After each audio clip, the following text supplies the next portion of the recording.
right, John, Daniel, we are here this week to talk about the top 10 mobile games of all time, technically still ongoing because phones will never die. We are firmly in the phone generation. I don't think that's going to leave anytime soon. And as Daniel so eloquently put it before we started this recording, we're going to dial in here and see what we can find to be the top games. What stands out as the best games of the mobile era. And that is quite the range, all the way from flip phones to touchscreens to gotchas and everything where in between. There's a ton of games that are constantly coming up for the mobile market.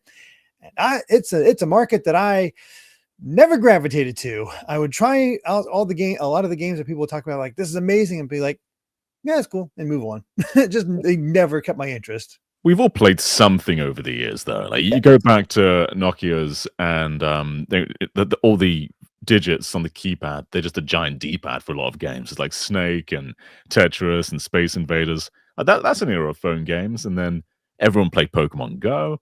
So I think even if you weren't really into like everyday apps, you probably still played a pretty large amount of stuff.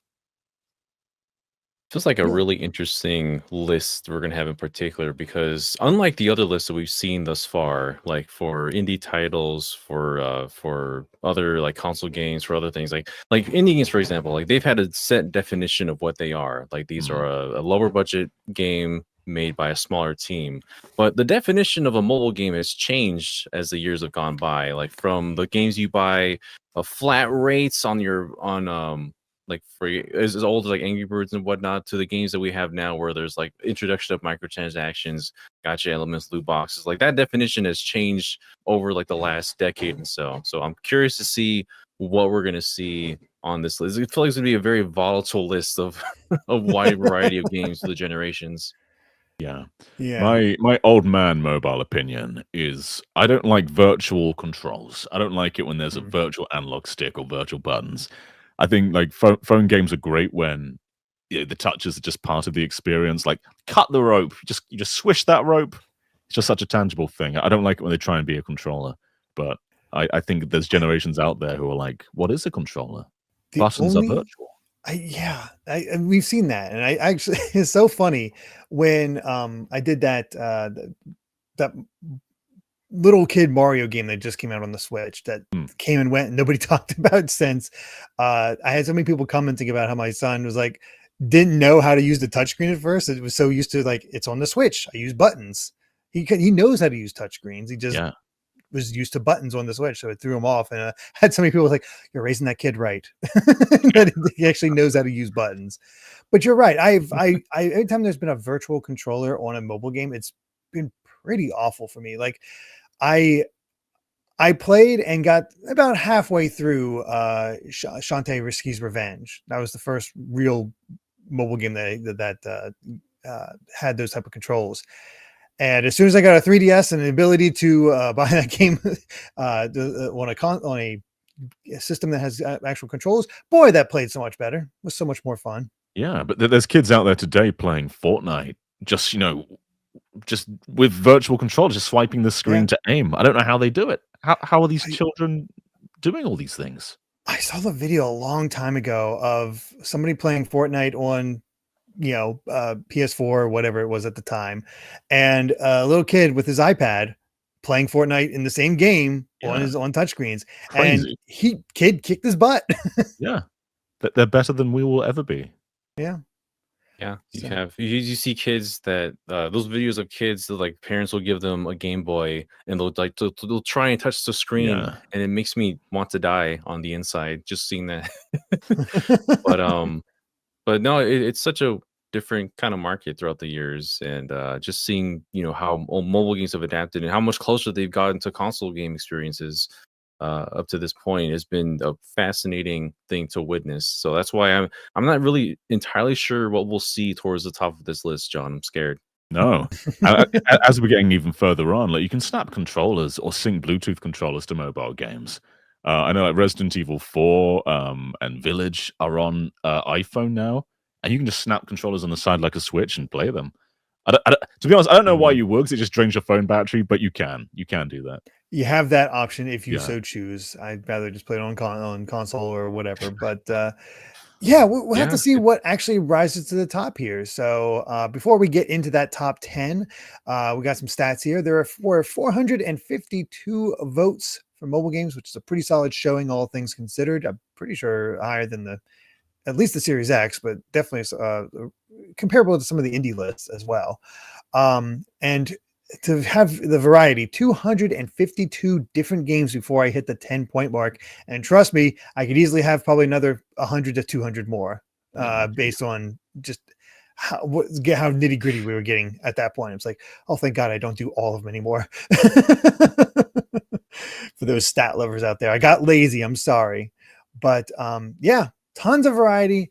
Not sure if you guys are going to want hints or not for this, but let's see how it all goes with our number 10 mobile game of all time so far. Hitting number 10 with 295 points.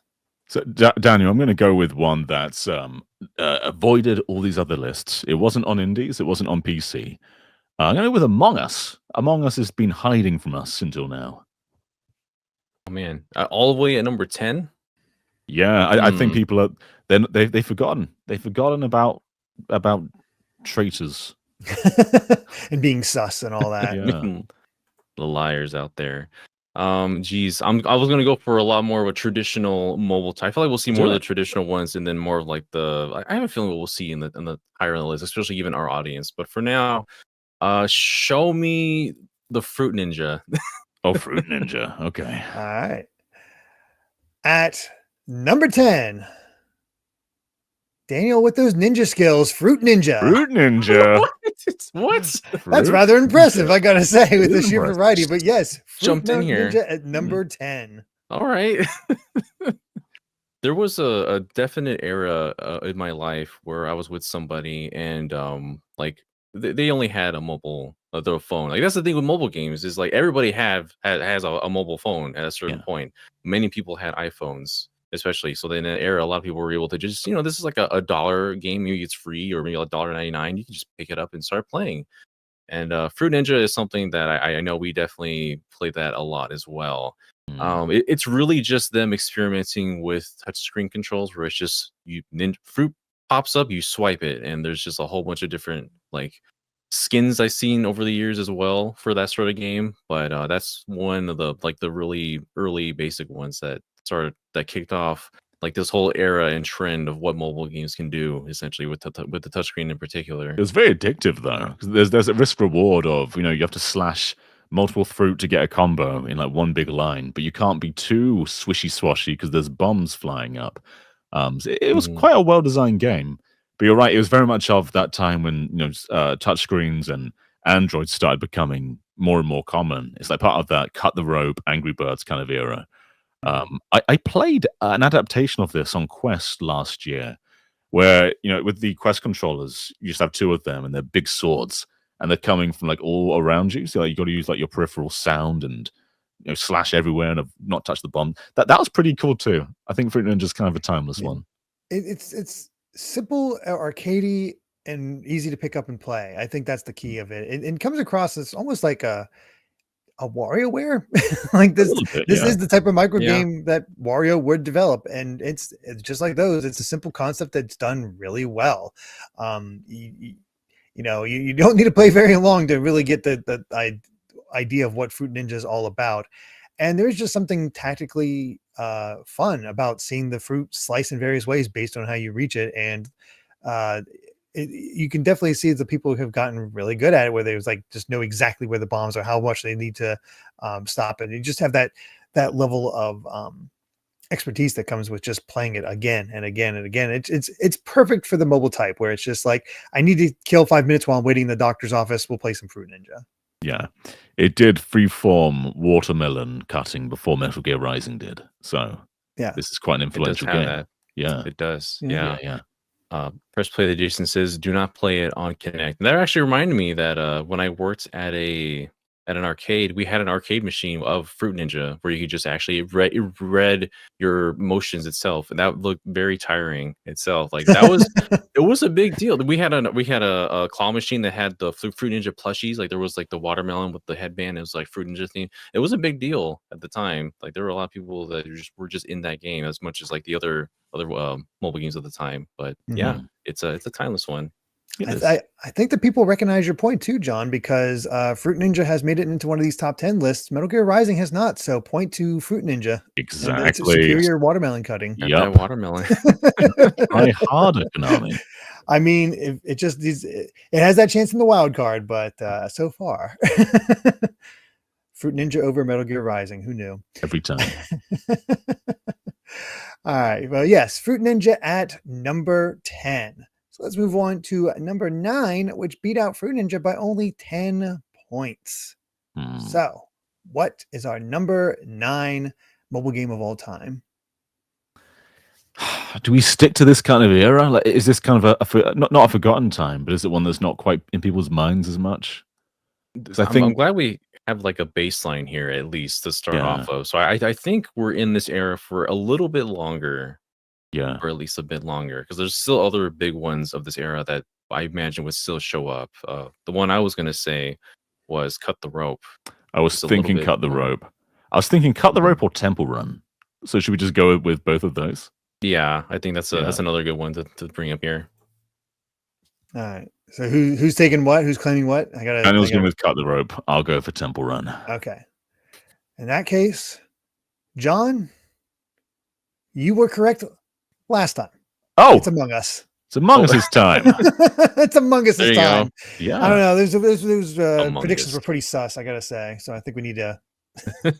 I really thought that this would show up in the indies list or in the did PC too. list because it not only was it a viral game, but it is a good game as well. Yeah. You know, I think especially in the time where it thrived. I think it came out in 2019, but it really got big in the COVID era, and it kept people together. Like it's a really cool social game.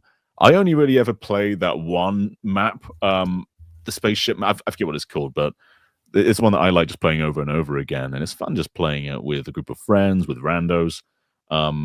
It's just neat. It's just a neat little game. Yeah. It came out. I double checked on this. Came out June of 2018 specifically for mobile. Yeah. Oh, okay. So, Mhm. and then obviously absolutely took off during COVID. Like this was just the game to play along with Animal Crossing to just pass the time. And I mean, I think all of us have a story of jumping into games with friends and having certain friends be really into it and really angrily yell at each other like, no, I know, I saw you go into the vent and all that. And it's so unique, and I don't think anything else has really captured it in the same vein. No. They've added more rules as it's gone on as well, like different roles you can take, or there's the hide and seek mode.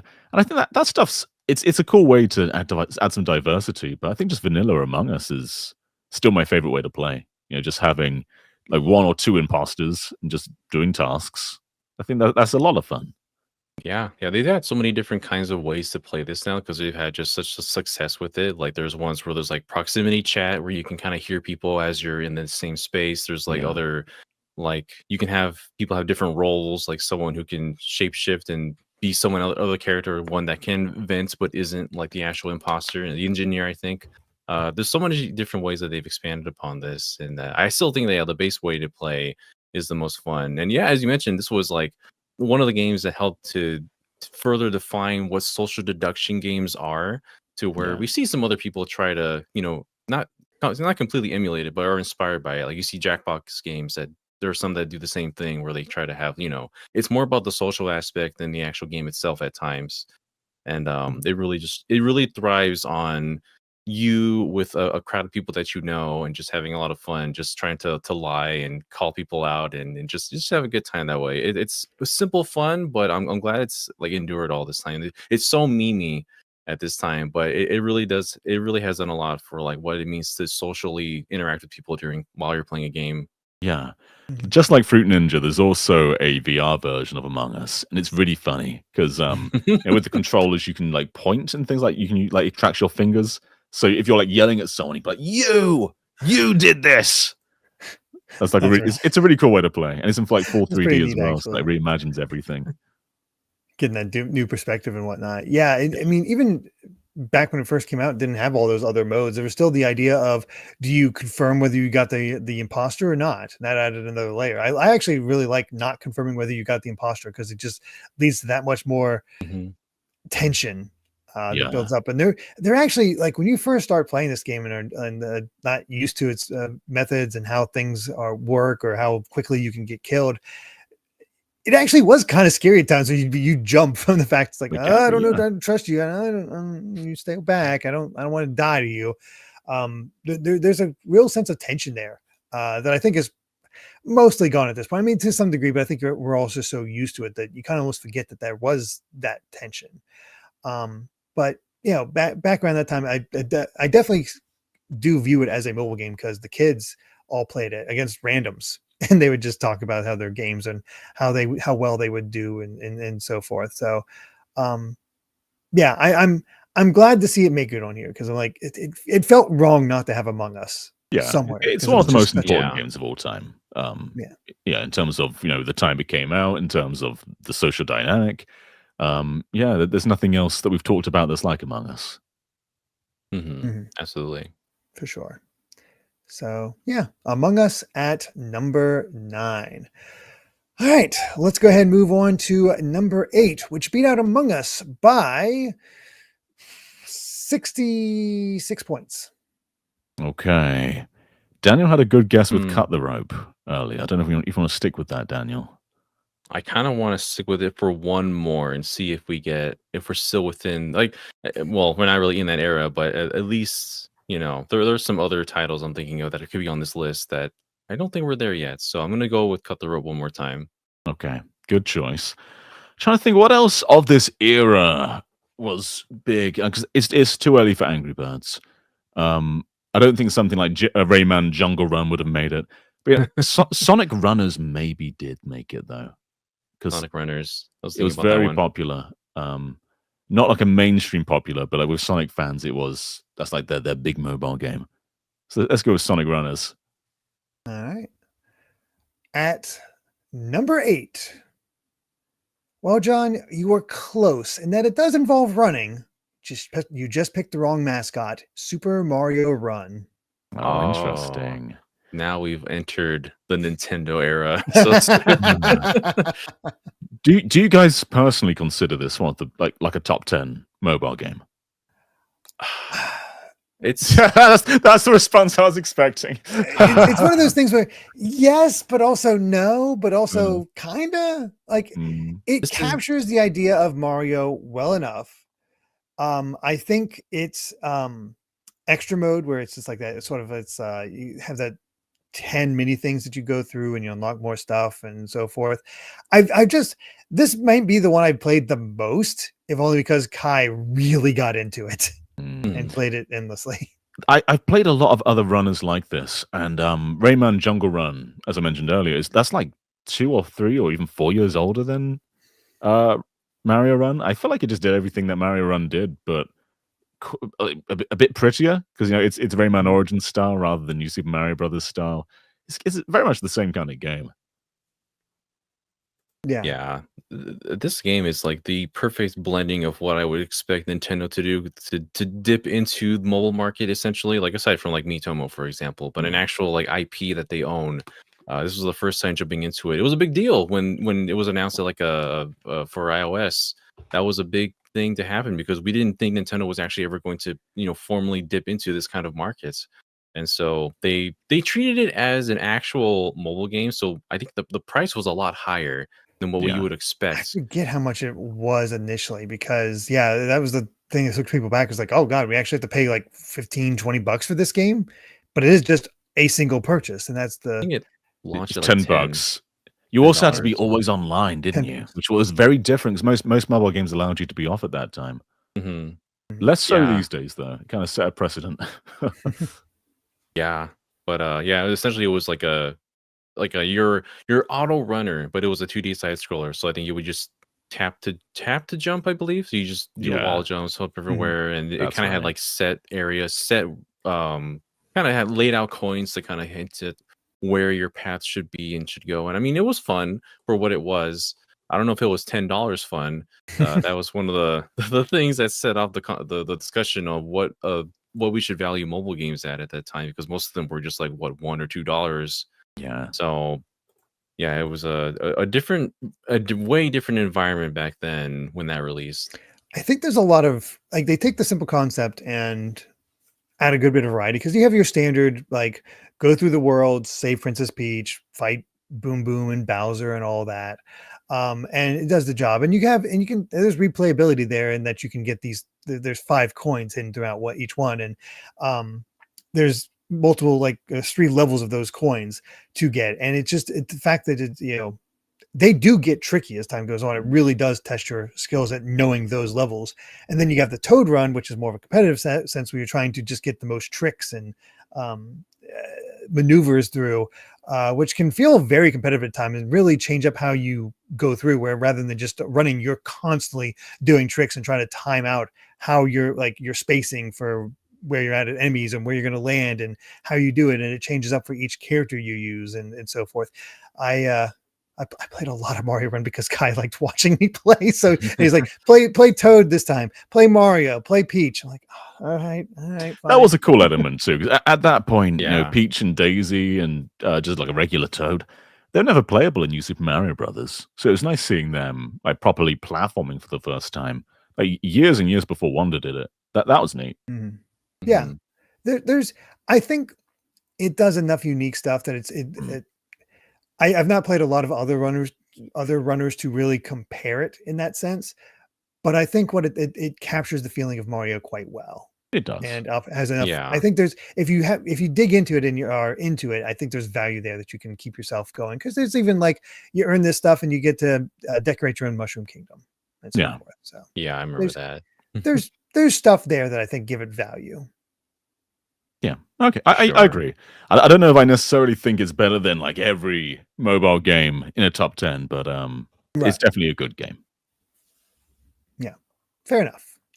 All right. Let's continue on and see what beat out Mario Run for at number 7, clearing it by, oh boy.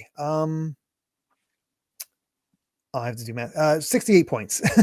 Doing some quick math. I didn't actually consider Nintendo mobile games in my guesses. Oh, really? Yeah, I was thinking like we're gonna have Classic Snake, we're gonna have Angry Birds. Didn't occur to me once. Fire Emblem across my mind, but nothing else. So I guess I'll say Miitomo.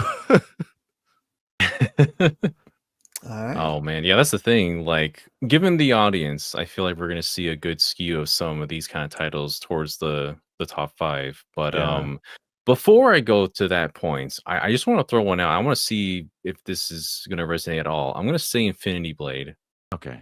Yeah, that was a big like iPhone showcase at one point. That was a huge deal at the time because it was the first iPhone game to use Unreal Engine. Yeah. Yeah. So, all right. At number 7, it is neither of those. Instead, it is Jetpack Joyride.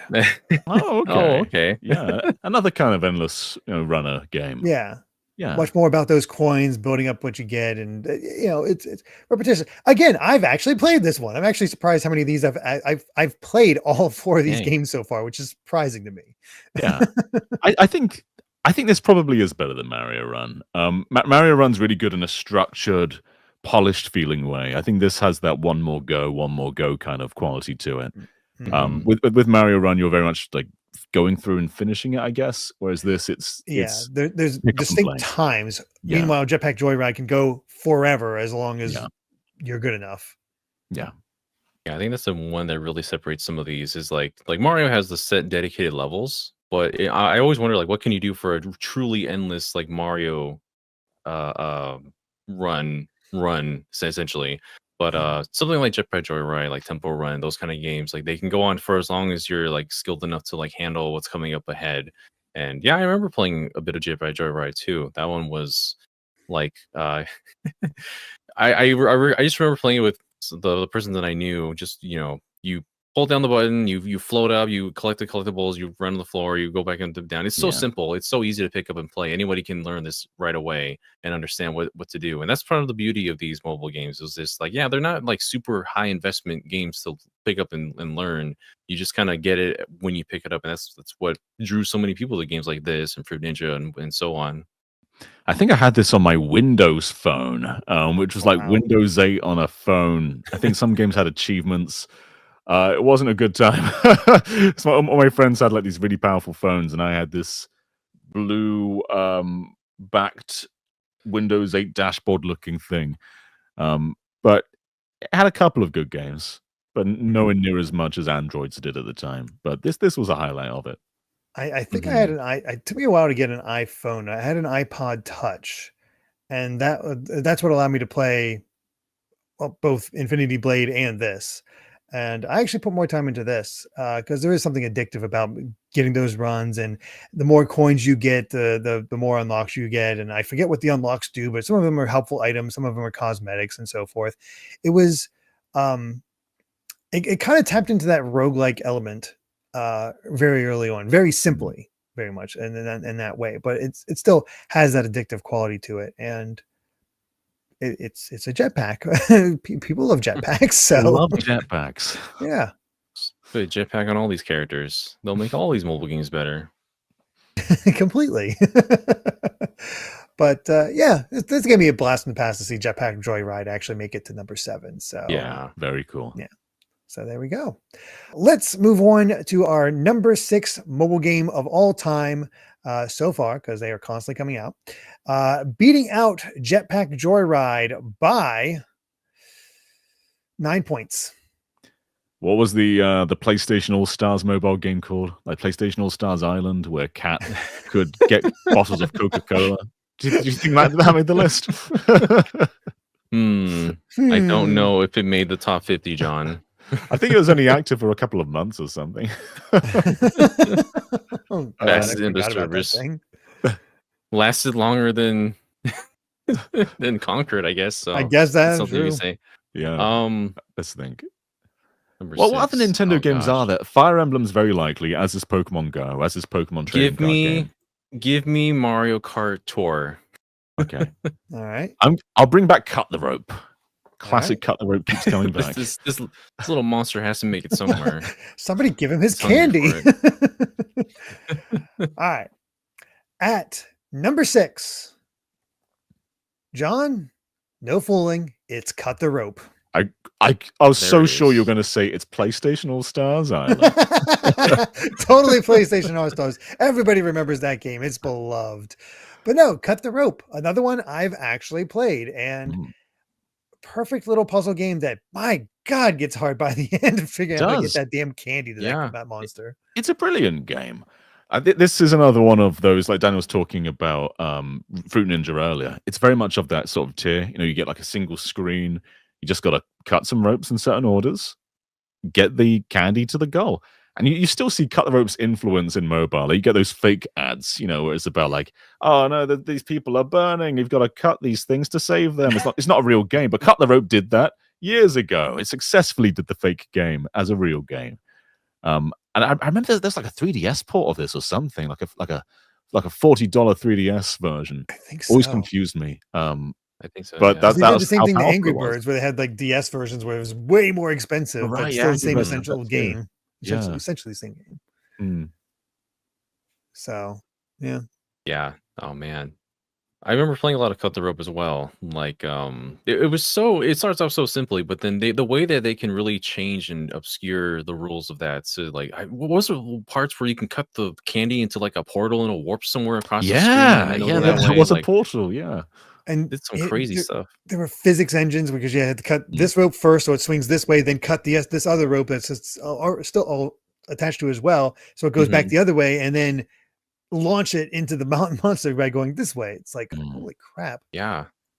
It played with some pretty advanced ideas for the time as they continue to evolve and update the game. But I remember enjoying just really racking my brain on some of these ones with the harder difficulties, and it was deceptively difficult as time went on. But I thought that was really cool for it. Like it had bit more of a skill ceiling because it wasn't just mindlessly cutting things. You did, as you said, you have to kind of time and just analyze what's happening on the screen to see you play with physics essentially. It was a fun little game to experiment with physics for the mobile I think the market. franchise is ongoing as well because I was on a train ride with my daughter and she wouldn't sit still, so I just gave her like YouTube Kids, which is the wild wasteland of children's content, and she clicked on something and I saw Onnom, the little monster guy, on screen, and it was like the official Onnom YouTube channel or something.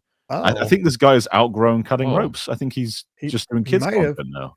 I mean, Became a he's YouTuber? just kind of adorable. He's just the little green guy going, feed me. It's like kids get that. Kids want to feed a little animal. Yeah. That all makes sense. Yeah, I'm not really kind of was the star of a show. Like he's your focal point, and the never beat this game. I eventually did just get truly stumped. I'm like, I'm good. Yeah. I don't think I ever truly beat this game either. But I was just like, I get it, I understand. But you're just gonna have to starve. I'm sorry. Yeah, I already fed you so much candy. You have to be satisfied at this point, please. So, yep, there we are. Cut the rope at number 6. So we have hit our top 5. So time to get a little more competitive here. And number 5 beat out Cut the Rope by 66 points. Okay. This gets quite difficult here because we are quite low on options.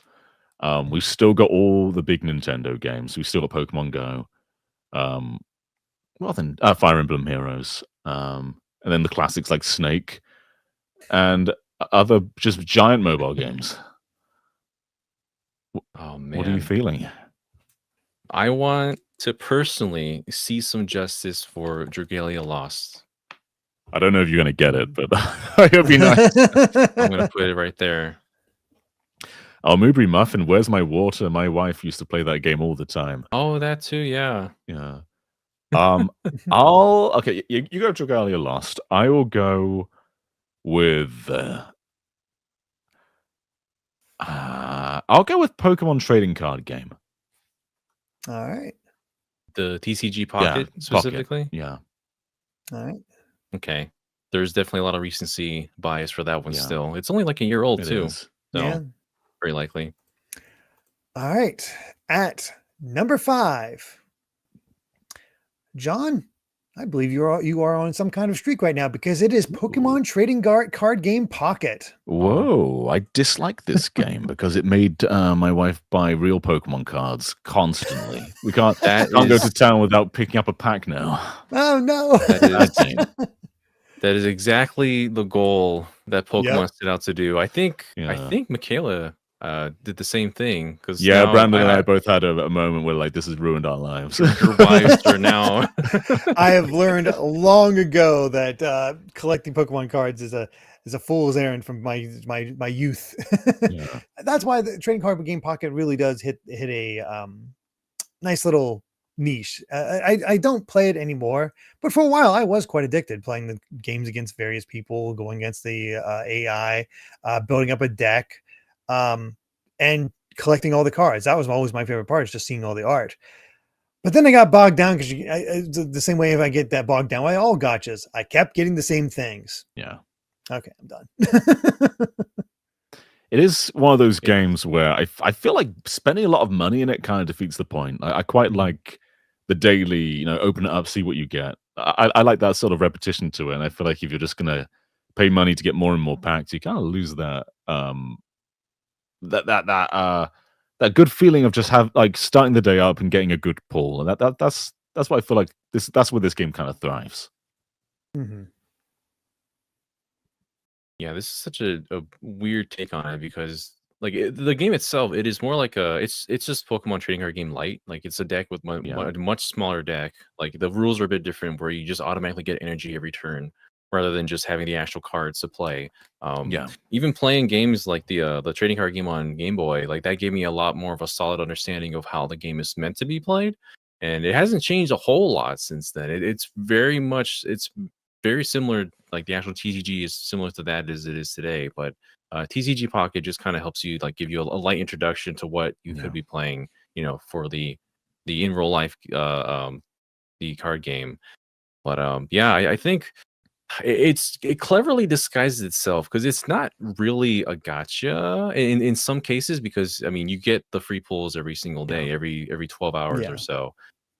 You can buy like the Poke Gold to pay for more, to get more. There's a lot of cosmetics, like if you want to get a lot of cosmetics you can get in game, like your card sleeves, your playmat, and everything. But there's some premium ones you can buy as well. So I when I first saw this introduced, I was like, oh, cool. There's like a trading card game that you can just pick up and play. Like, how could they possibly monetize this? And I didn't realize what they could have done. Because clearly, Pokemon can monetize whatever the heck they want to. But yeah, I still play this constantly. I just open the packs daily. And I have a small group of friends that we do this too. Like whenever there's a new drop of a pack, we'll just get into a Discord call. We'll just open up like a 10 pack or something when we save our hourglasses and just kind of see like, oh, what did you get? What did we get? What's the immersive card for this one? Because yeah, they have that fun exclusivity to certain things too. And I've enjoyed my time playing it. So yeah. Yeah. I do enjoy the immersive cards. I've only ever gotten 2 of them, but I was really excited when I got the Palkia one because that's a wild immersive card. Just with the way Some crazy ones. yeah, they really go all out with some of them. And honestly, Pokemon card art is really nice to look at a lot of the times. It's it's just nice seeing them all together, just scrolling through what you have and just getting to see all these art. They've definitely made the game strange at time with their updates. Like, a lot of the updates just kind of make it worse. Oh, I really? mean, there was a weird multiplayer update which just downgraded everything about matchmaking. I don't know what they were thinking, but I think it's in a pretty good place now. But there was a point in time where it was quite wavy. Well, they also screwed up trading at first, and I heard it's better now. Yeah, they revamped it in a way where you can have like wish lists. You can pick cards that you want to trade. You can kind of see other people that have their wish list. You can pick them, trade with them. There's like a stamina, but it's not really a stamina. Like you can only trade so many times a day. And then it's a lot more simpler now. There's a weird convoluted formula beforehand, but they've streamlined that a bit too. I think they got enough complaints because it's like, what the hell is this? This is dumb. Yeah. This is my one time I can complain that I'm just like, they could have made this like to a proper RPG, to a proper trading card game itself, but they always go for here's the basic, most baseline game you could possibly make with this. And I hope one day that they can make a proper RPG out of this again, like on the Game Boy. One day there'll be a TCG3. Today's not the day. Tomorrow's probably not the day, but one day it'll come. No, it is not. But yeah. So Pokemon Trading Card Game Pocket at number 5. Time to jump into and let's see what number 4 is for our top 10 mobile games of all time so far. Beating out Trading Card Game Pocket by 154 points. So a pretty significant jump. We're probably out of Temple Run being a contender. So I think there's too many other games at this point. Yeah, I'll go with Angry Birds. Like, it's probably one of the most influential mobile games, but I don't think today it's seen as like the best one. Yeah, that's I think we're in that kind of territory now where we have to pick these ones very carefully. Gosh, what else can I pick? I'm gonna say the original Plants vs Zombies.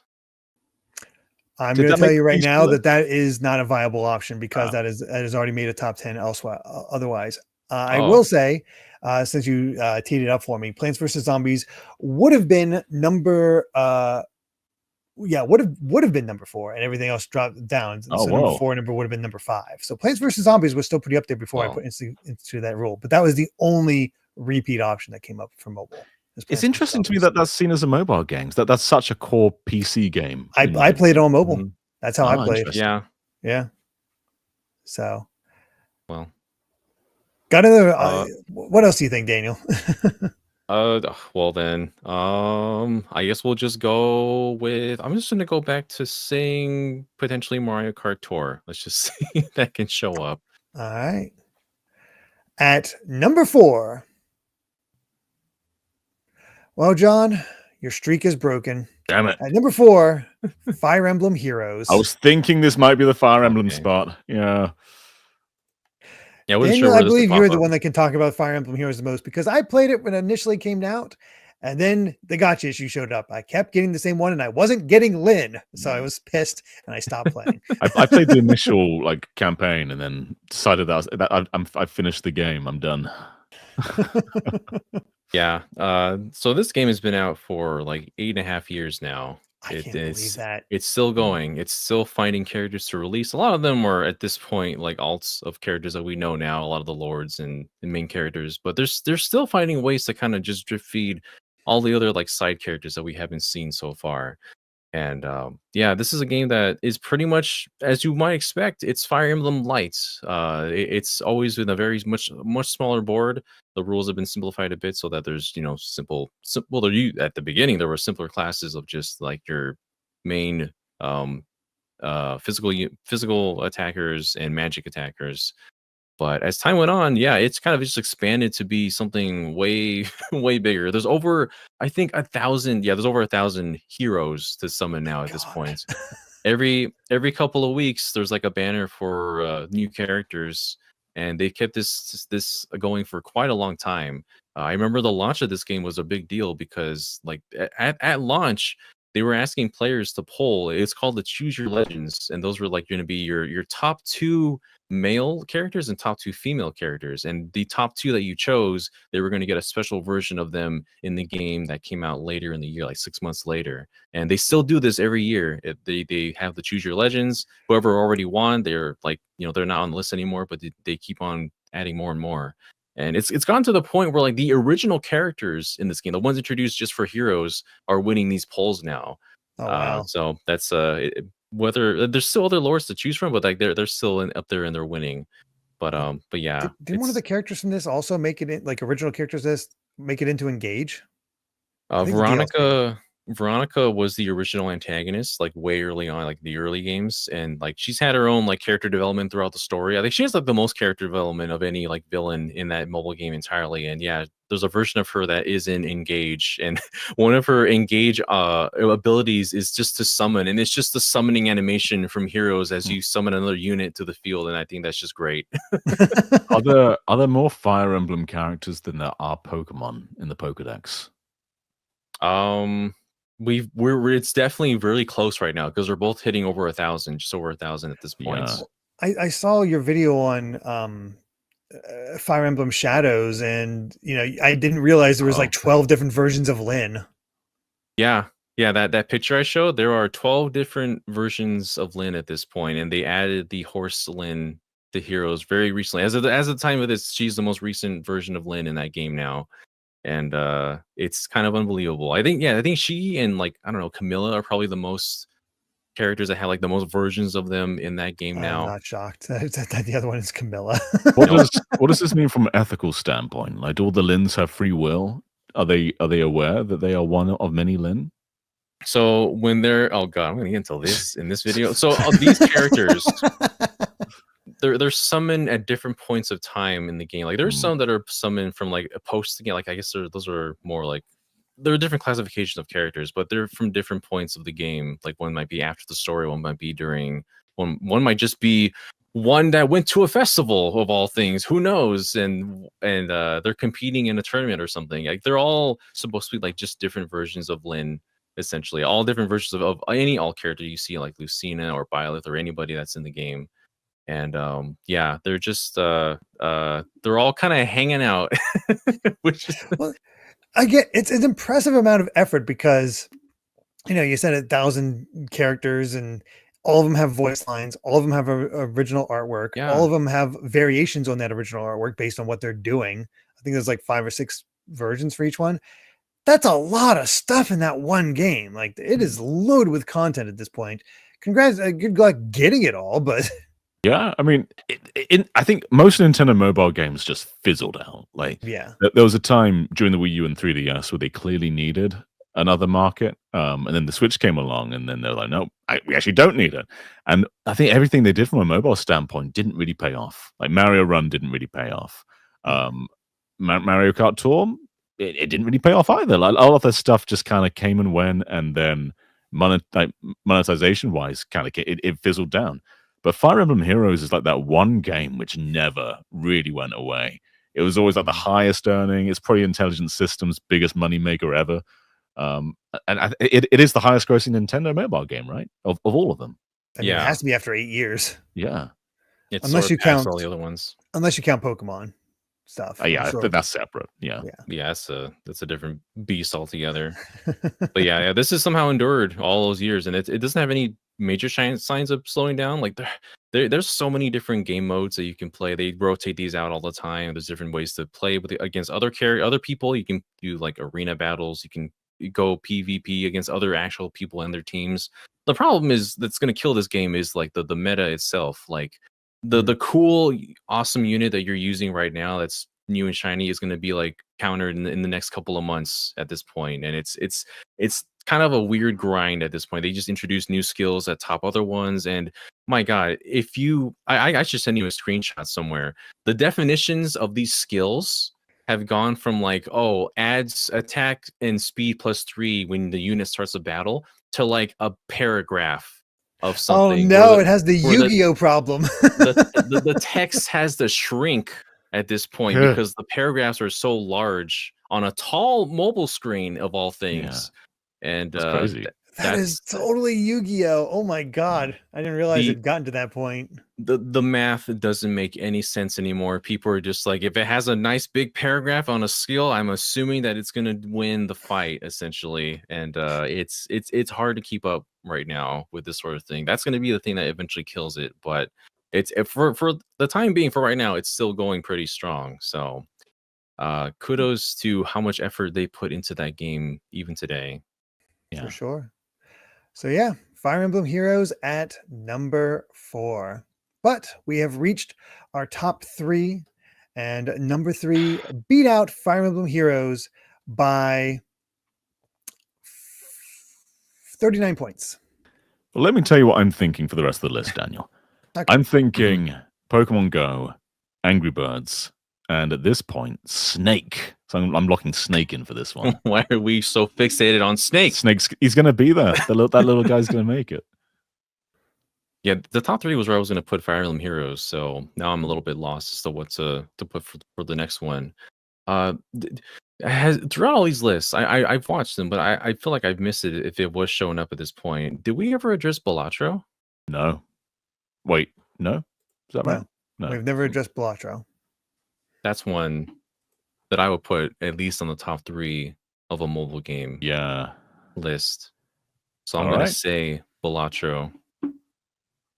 All right. John, what are you saying? Snake. Snake. All right. Snake. All right. At number 3, Daniel, bravo. Nothing mentioned whatsoever. Thought you guys would completely miss this. Just not even think about it whatsoever. Balatro, number 3. Had to be somewhere up there. I was thinking that's the thing. I'm impressed with that poll because you guys mentioned nothing about it up to this point. No. These lists are so varied and crazy that, there's ones that I'm like, wait a minute, we didn't even bring this up because we're thinking about these other ones were this era. But Balatro, that had to be somewhere up here, I felt like. Yeah. I was so unconvinced that I'd like this game because I don't play card games really. Don't like poker. So I thought this isn't going to be for me. I hate this. And then it gets its hooks in you, and it's just addictive and fun. I had a great time. This is the one game on the top 10 list that I've not played because I just hear how addictive it is, and I'm like, I gotta stay away from that. That is a trap. Honestly, it reminds me of Pocket Card Jockey, where it's just here's a simple card game, and it's just like, no, we're gonna do it in such a way that you get really addicted to it. And I've seen people play it, and I was like, oh, I get it. I completely get it. I'm not touching that. I don't have the time to dedicate all this to that I will want to. So, but yeah, Balatro has definitely become a massive phenomenon in terms of what is out there. So I was happy to see it actually make it onto a list. definitely played this game a fair amount. I haven't really reached the point where you see like just obscene numbers showing up in your score at this point, but I definitely played enough to know that how like you're building your deck, you're seeing these numbers just popping off, and just a basic understanding of poker can take you so far because there's like they use the arcana in different ways. There's all the Joker cards, bless the banana that just some of these cards go crazy, and they can just once you understand the format and how everything arranges itself, like that's where the addiction starts to slowly seep into you, and you're just like, I could get a better score this next game. And yeah, it's just such a phenomenon in these in this style of games. Yeah, this didn't come to mobile until a few months after launch, but as soon as they announced that port, it was like, yeah, it makes sense. Like this is such a good mobile fit. Kind of feels like it should have been there from the start, but yeah, it's just you don't lose anything. It's just such a natural conversion. Just touch. It's so simple. Yeah. Just it's perfect phone game. Like, yeah, I can see playing it on the other consoles and whatnot, but man, having it on phone, perfect game for the doctor's office and so forth. You will lose yourself. It's like, do I have to go back there yet? It's I just want to keep playing. It is a dangerous game to own. I know multiple people that say that they're afraid to get into it because it'll just suck their life away, given the nature of the game. But no, it's so cool. It's very chill as well. I love the theme that just plays in the background. I'll play that just outside of Balatro because it's just so vibey. But no, it's a lot of fun. I'm glad it made it on this list as well. It's funny. I don't know what the age rating is in the States, but in Europe it gets PEGI 18 because it has like gambling elements in it. And it's funny that this gets an 18 rating, but like actual gambling mobile games somehow don't. Go figure. It's just a skewed definition at this point because you're not even spending money. It's just the in-game gambling. That's not. I don't know. It's weird. How much is the game even? Like it's what? Not that much. 10, like, 15 bucks? Yeah, something like that. It's very, very affordable, honestly. Yeah. So, yeah, $10. So, yeah, there you go. Unreal. But yeah, Balatro at number 3. Again, well done, Daniel. Yeah, very well done. But we've reached our top 2. And number 2 beat out Balatro by 148 points. So is it Angry Birds or Pokemon Go? I guess, unless there's a wild card. I'm just thinking it's one of these two, unless we get a snake. We get a surprise visit from a Hoyo game. That'd be fun. Maybe. Yeah, it's not impossible that Angry Birds has been gone from the spotlight for so long that it wouldn't have made the list. Like that's plausible. Like, sorry, birds, make way for Genshin Impact. This is my time to shine. Poor Sega. I don't know how much they bought Angry Birds for, but it wasn't the right time, was it? Probably not. Not really. Do you want to go for a Hoyo game? Do I vote between Legacy or the stupid one that no one likes to talk about that is still probably popular enough to be on the list? I'll just say Genshin Impact for number 2. Okay. I believe it's Angry Birds, but I'm going to say Snake. Just going to keep it Snake. All right, so for you. Snake and Genshin. Yeah. Pretty sure. It's between those two. Totally between those two. Those are the two choices. At number 2, Angry Birds? Like, what the hell? Oh, man. Oh, there we go. Snake's been robbed. There we go. I should have went for Legacy. We knew it was there. I'm going to say we got it right anyways, John. Yeah, we got it right. I feel like I think Daniel would have picked Angry Birds if you had said if John had gone first. I'm pretty sure John would still would have said Snake, actually. So yeah, that was Saboteur. Angry Birds is such a pivotal game, though. We're talking about how Cut the Rope had like physics and all that. This is even more so. He's got those towers to knock down. Such a simple idea, just catapulting a bunch of birds at some towers and knocking it all over. So simple. And we also mentioned earlier how Cut the Rope had like a 3DS version. So did Angry Birds, like all those console versions. They're actually valuable now because Rovio delisted the original Angry Birds, so the only versions now available are whatever modern form it has. So if you want classic Angry Birds, you've got to get those old console ports. Oh, So weird. they're kind of Yeah. worth it now.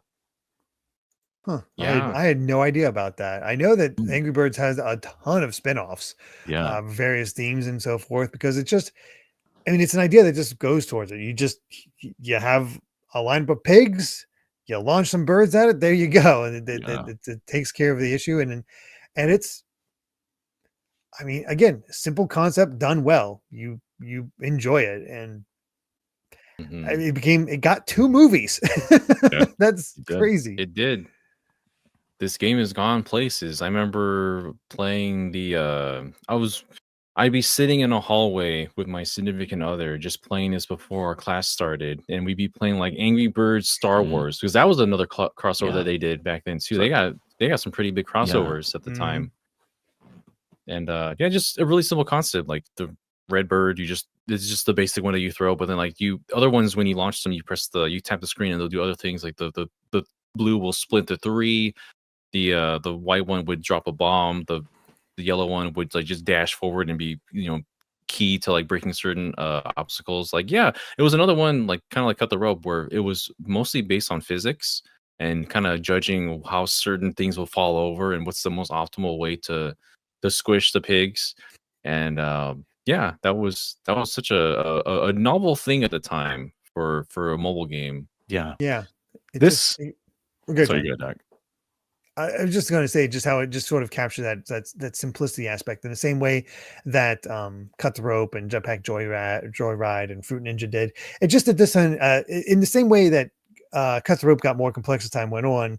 I think this found that right balance where it definitely got more complex, but it wasn't too difficult. Like it still felt feasible that you could do a lot of the stuff in there and see what you can find. And um, obviously the formula didn't get old because they just kept releasing more and more. Yeah. Cut me off if Yeah. this is overselling it, but this came in that transitional period where traditional phones still existed. So you still had like those regular, key phones where you can use actual buttons to text and all that. And then you had smartphones. And for a long time, those traditional phones were still like coexisting with smartphones very well. Smartphones hadn't overtaken.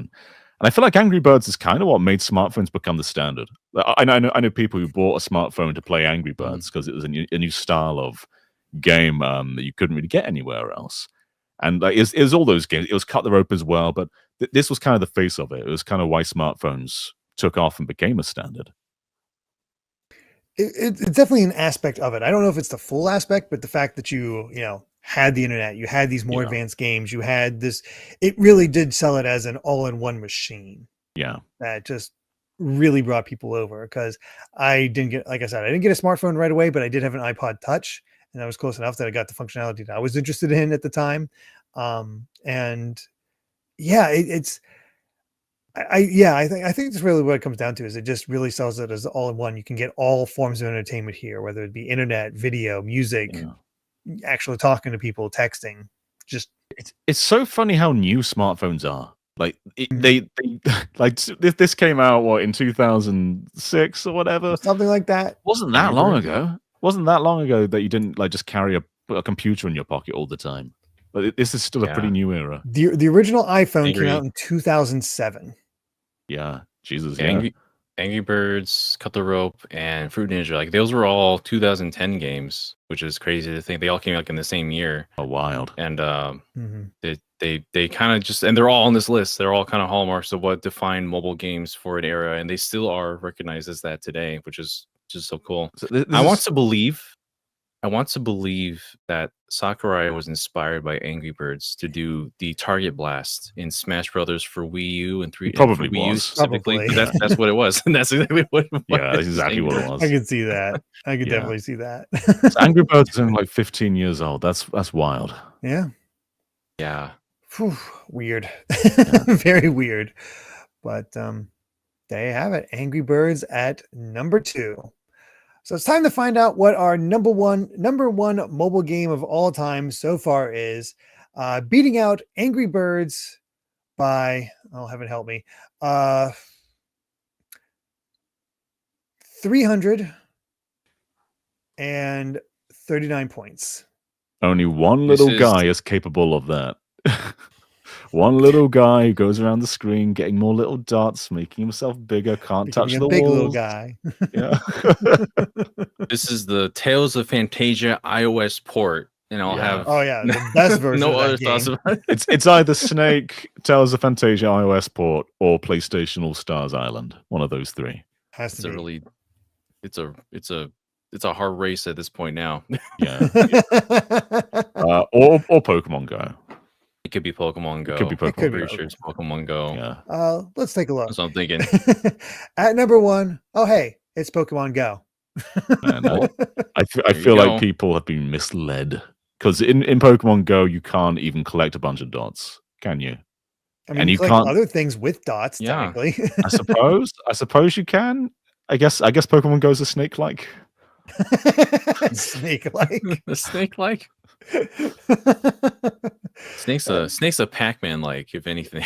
Yeah, there you are. We've talked about cultural phenomenons a bunch, whether it was like Among Us or Angry Birds. This is probably the biggest cultural impact a game's had. Maybe not ever, but it's a contender for ever. It's up there. Yeah, you'd go outside and everybody would be playing. Everybody would have their Mhm. phone out. I remember I was in Southampton at university at the time, and there were like in the park. There was always a walking group, and this was like maybe a bit past Pokemon Go's prime, but you'd have people walking around, exercising, making friends via Pokemon Go groups. And I know Joe Merrick of Cerebi, he's still part of one of those. In his town, people are still making friends through this game, going out and exercising. I think that's rad. But you'd also just get people walking into like unauthorized places to catch a Totodile or something. Cops Yeah. neglecting their duties. They could Yeah. just play Pokemon Go, like all Like you those said. other stories. And Yeah. but no, I've never seen anything like it where it was early on, and there was a smaller town because I lived a little bit more out in the not complete suburbs, but suburbish. And so I did anywhere near me that actually had stuff. I went to a small town that actually had some of the places I could spin and whatnot. And I was shocked to just see so many other people just obviously wandering the town the same way, like going from spot to spot to spot, spinning it, catching Pokemon. And people would be out. I was like, what are you doing? It's like, oh, I'm playing this Pokemon Go. It's like, Pokemon Go. Oh, yeah, I remember Pokemon because everybody remembered the original 151. So Yeah. that had that nostalgia aspect to it too. And to see it there, to see it actually on the screen, the aspect of catching it, like it just became this real social thing that I don't think anybody expected much of, because the game itself is fine. I was going to say, like, was the game itself ever Yeah. that good? Probably not. No, They changed the actual- combat when it launched. Like the launch combat sucks. You know, it was Yeah. just tap tap tap. Garbage. Whoop. It's gotten better now, but there's stupid elements too. Like there were eggs to hatch, but your screen always had to be on while you're walking. So you had to like walk 5 kilometers with your phone out. You couldn't put it in sleep mode like most other pedometer games. But just catching Pokemon that's strong enough for it to be huge. Mhm. Yeah.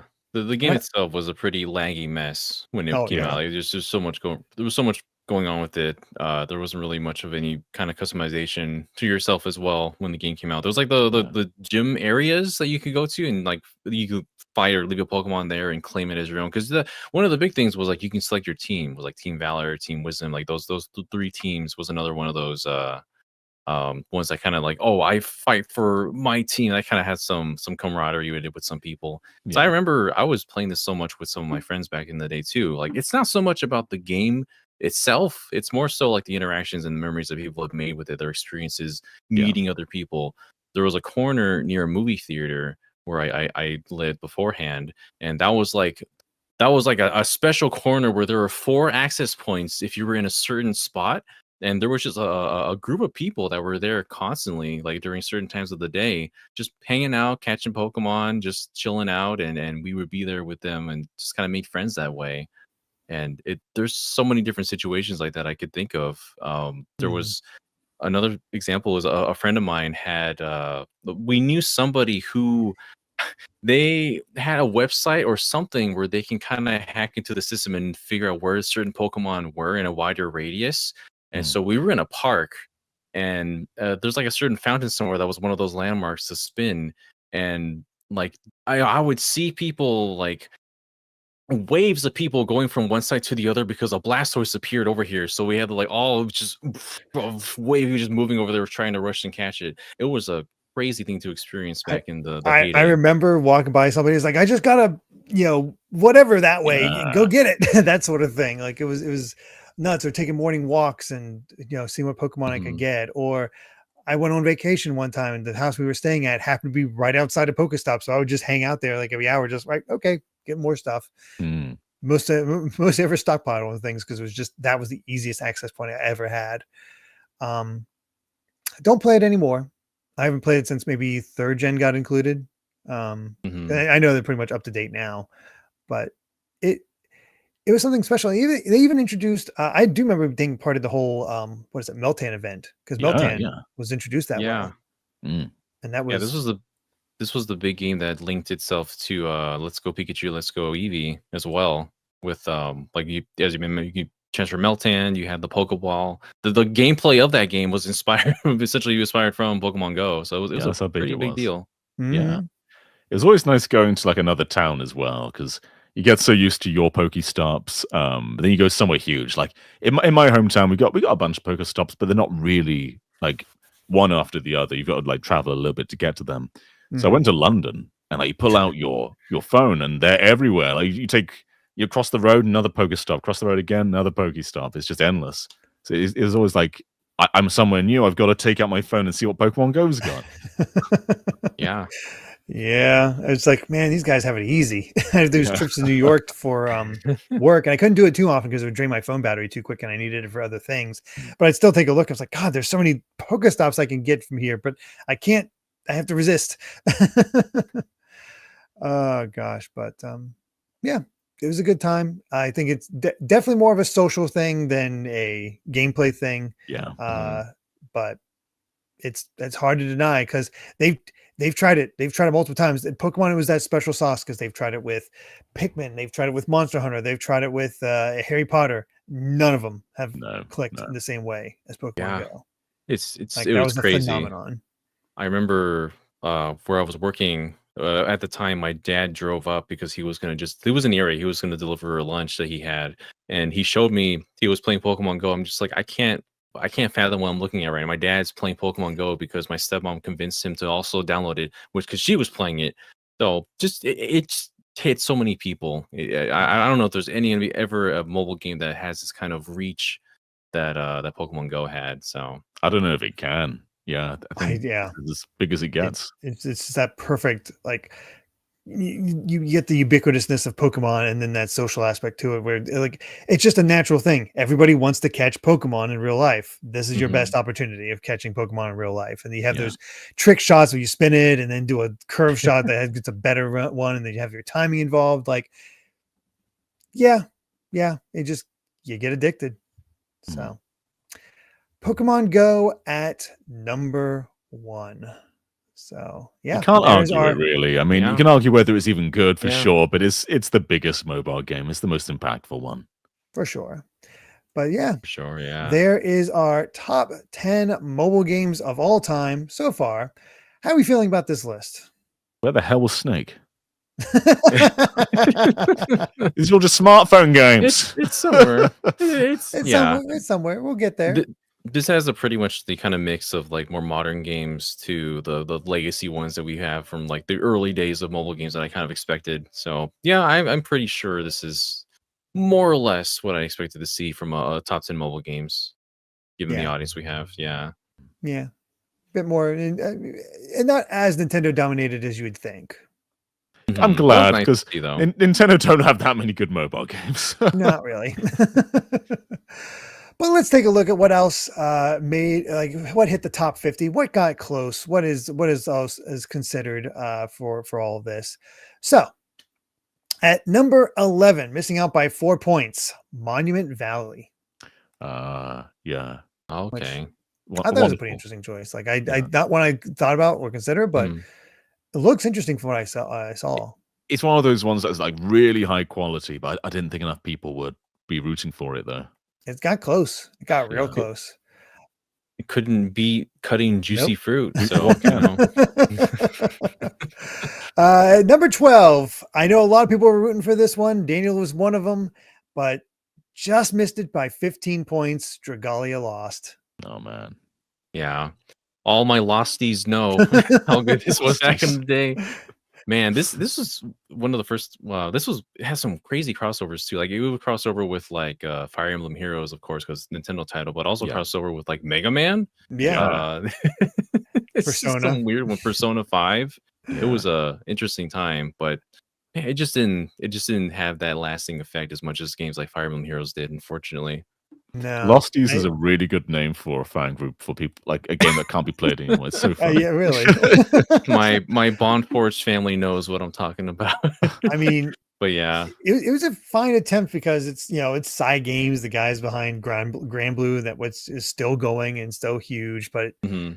not able to fully get it to click in the same way twice. Which it happens. That being said, that damn title track is so freaking catchy. Mm. Yeah. Like when they're walking along the menu screen, like I still can't get it out of my head. So that's its legacy to me. All right, at number 13, Mario Kart Tour. There's Mario Okay. Kart. What a problematic game this was at launch. Yeah. Probably why it wasn't higher. Have you ever played a Mario Kart game where you had to pay to get Mario, the title character in the game? They didn't add Luigi until like months after launch, did they? No. They It's a like had weird one. It's in a fine state now. It's still playable, and it introduced a lot of new tracks, but they it did not do anything removed for me.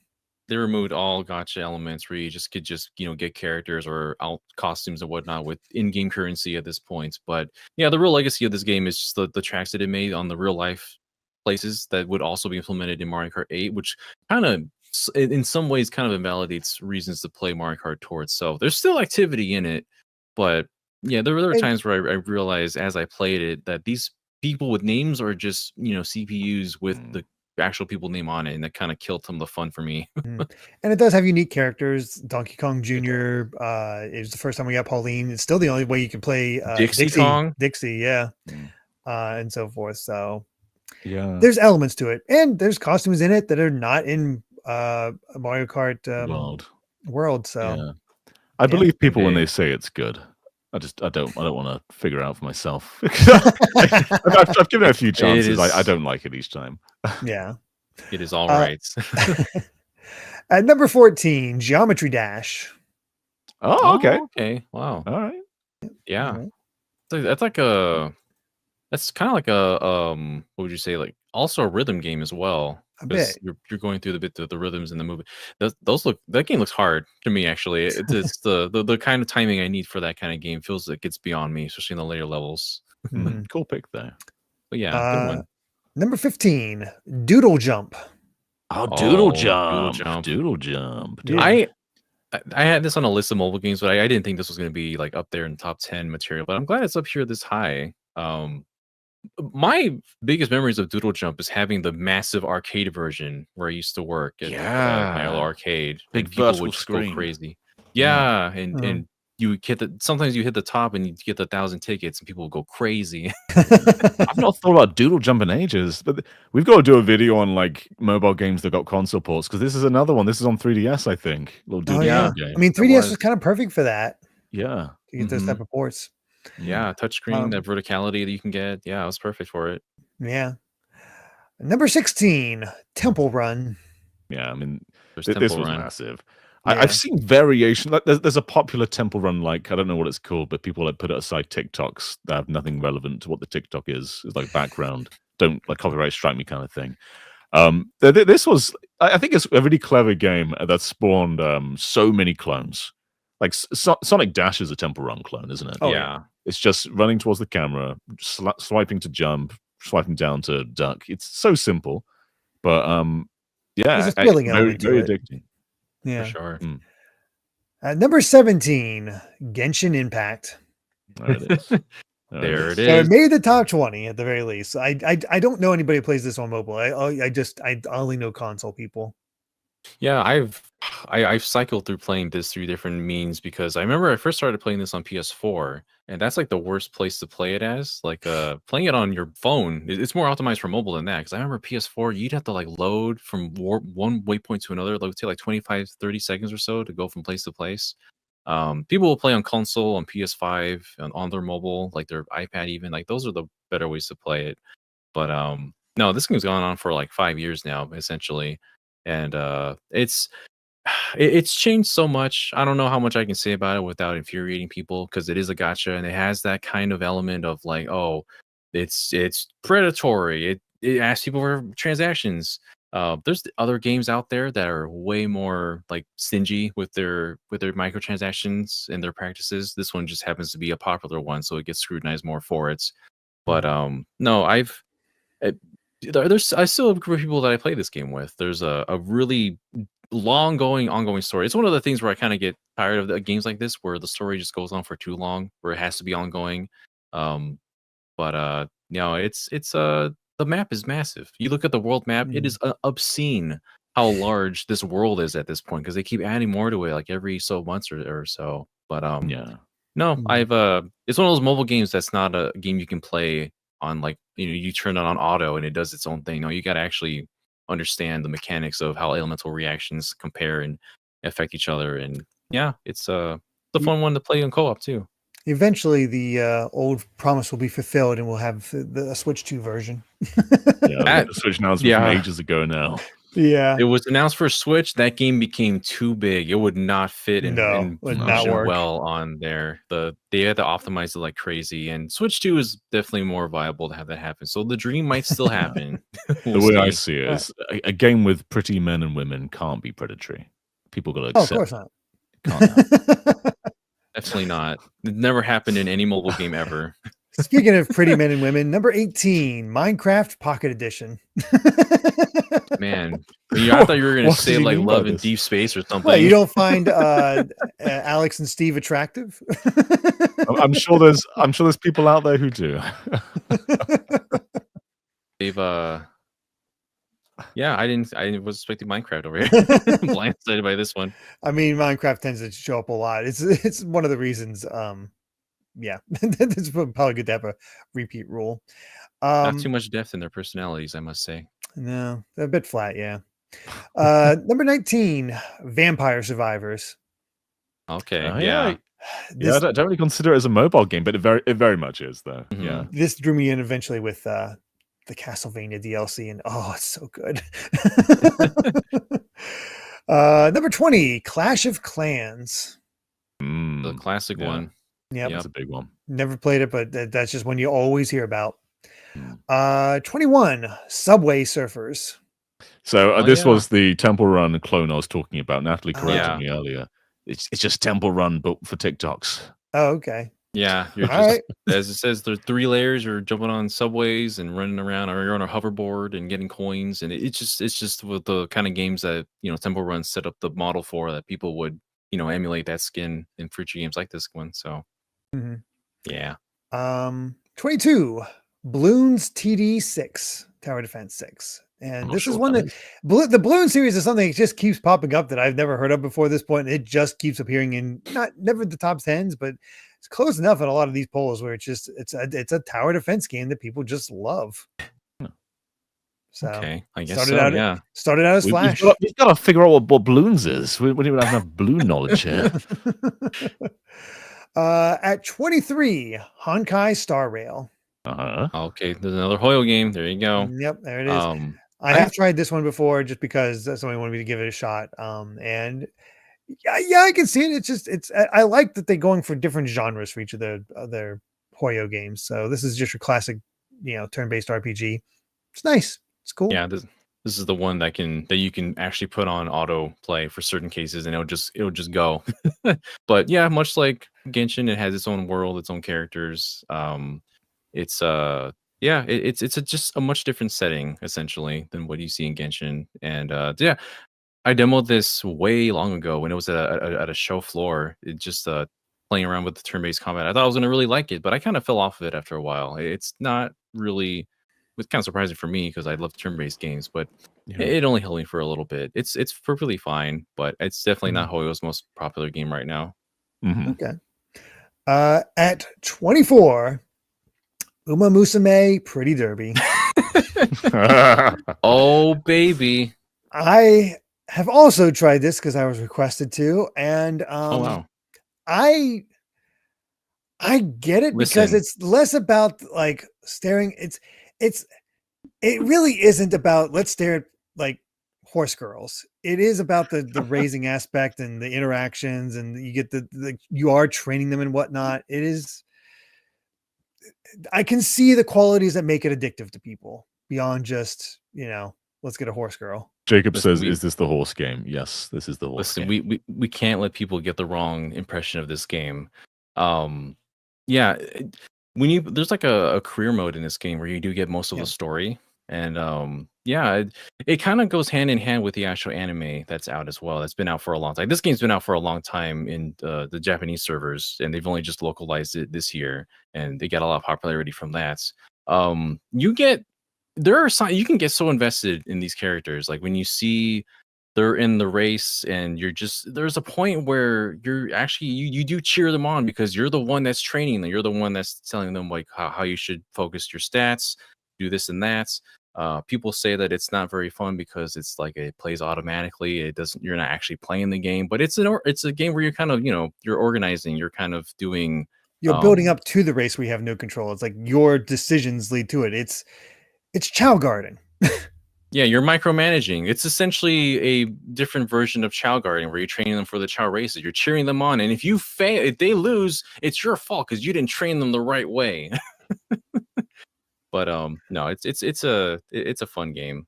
I haven't played it too much. No, I haven't touched it since, but I was like, it's enough to be like, okay, I get it.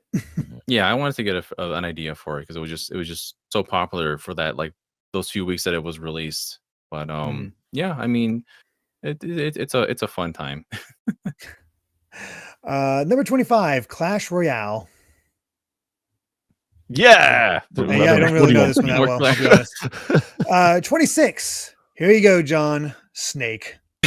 I think people are just frankly misinformed. This pioneering game. What is there to say that we haven't said already? Move around, you get dots, avoid the screen. Yeah. Although in some versions of Snake, you don't have to avoid the screen. Sometimes you can go on the other side of the screen. Ooh. Then you got to watch out for your tail. The dynamics at play. It's so complex. I should try. Maybe I should try this game one day. Have you not played Snake? You've never played any version of Snake? I think maybe if you did a review of Snake, John, I might be convinced to play it. Okay. It doesn't seem like the demand is there based on this video, but we'll. No, I don't think so. It's a 2-minute video. At 27, Bad Piggies. Okay, the Angry Birds spin-off.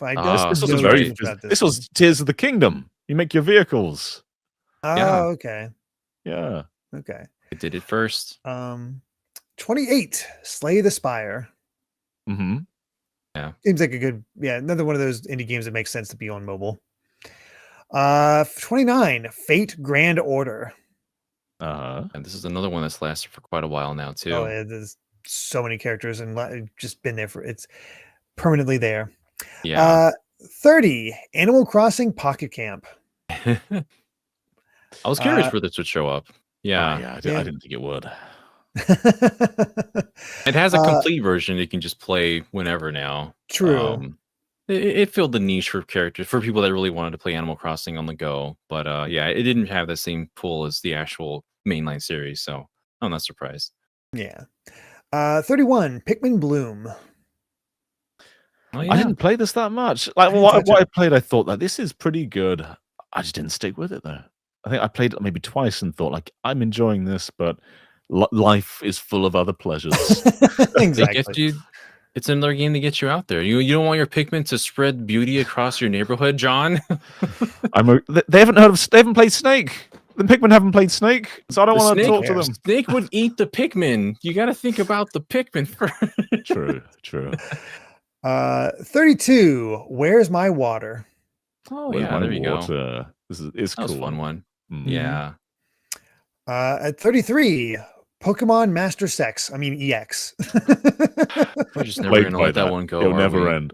Never gonna let that one go. I appreciate that this game focuses more on the trainers and the Pokemon themselves. Yeah. I played this for a good while. I haven't played this much recently, but they're still adding characters from like the most recent iterations, and even in like Legends and Scarlet and Violet. So yeah, it's a fun way to play. It's kind of a rough game to get into now, but it was fun to I'm interact. still surprised they never took on like there's like you have 12 variations of Lynn. You think they'd have that for like Cynthia and Misty and all that. These are really popular characters, Oh but yeah, no, they yeah. We they have alts. they have very few ults from what I can tell.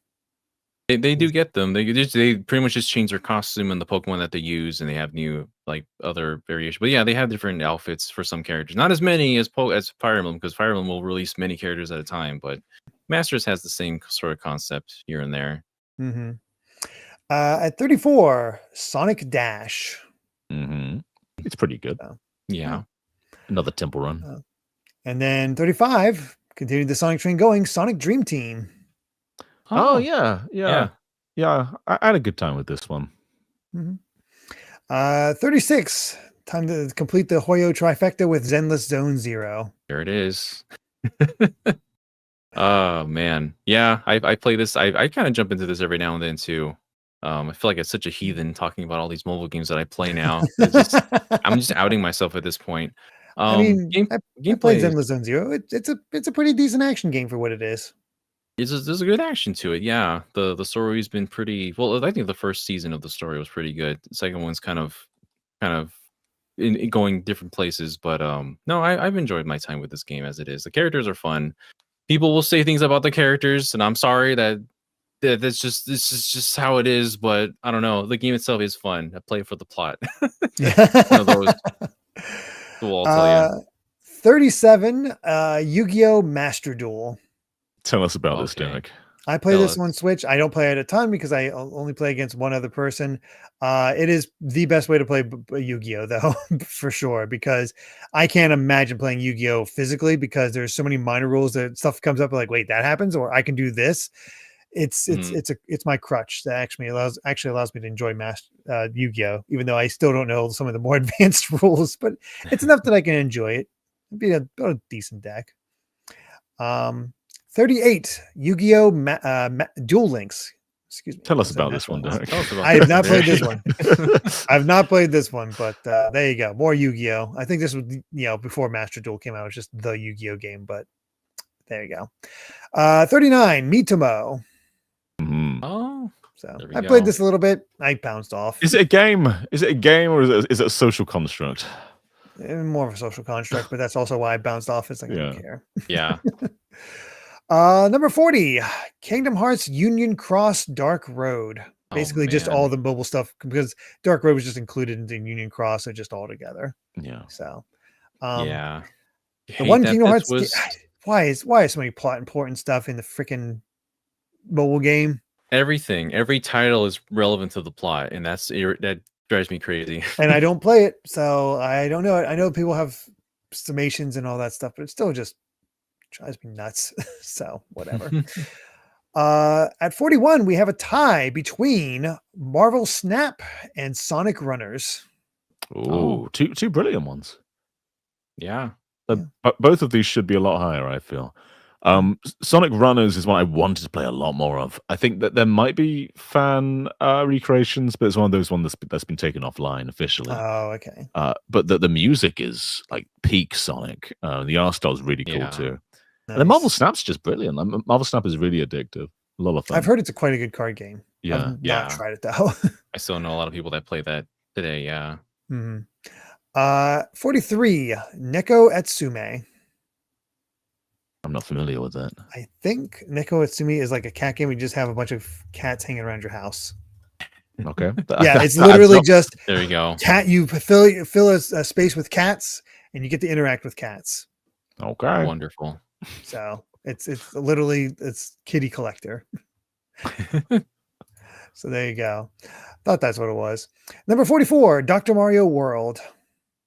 I wanted to like this more than I actually did. Was this that good? Not really. Would I play this more than Neko Atsume? I wonder. I don't think I would.